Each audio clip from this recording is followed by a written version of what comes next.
Hello, I'm Tamra Palmer, and this is an excerpt from my story, Rising.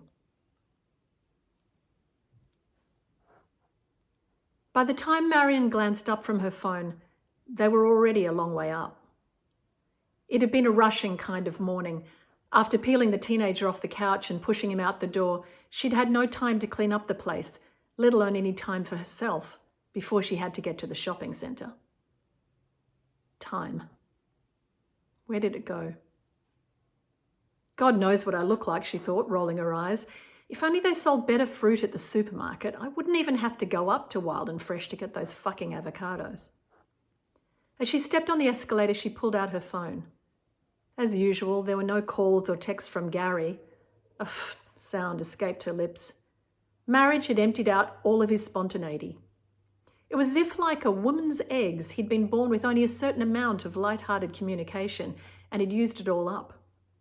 If she got a message from him now, she'd think someone had died rather than it possibly being a funny video or a "how are you?" Marion scrolled through the usual sumptuous food photos from Georgina. How she had time to make all those extravagant meals, style them, photograph and presumably eat them, she'd never know. She couldn't imagine Georgina ever having a toasted cheese sandwich. It would be against her culinary religion. Someone would have to forcibly restrain her, prise open her reluctant mouth and force it down. Even Georgina's simple meals were complicated with rare ingredients no one had ever heard of. Fennel pollen, herbert, nigella seed, Marion murmured softly to herself like an incantation. The exotic words felt wrong to say out loud, as if she was pretending to be someone she wasn't.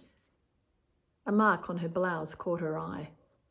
A small oil stain amongst the paisley flowers. Peanut butter from this morning.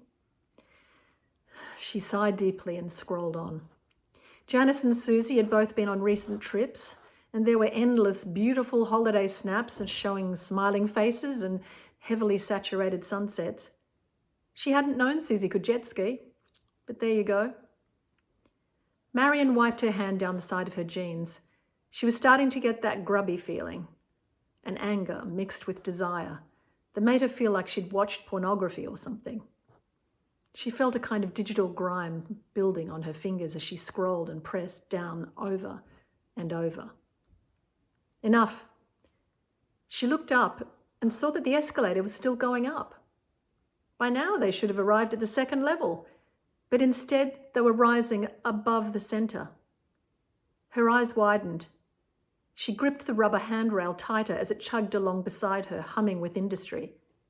What's going on? She blinked. I must be dreaming.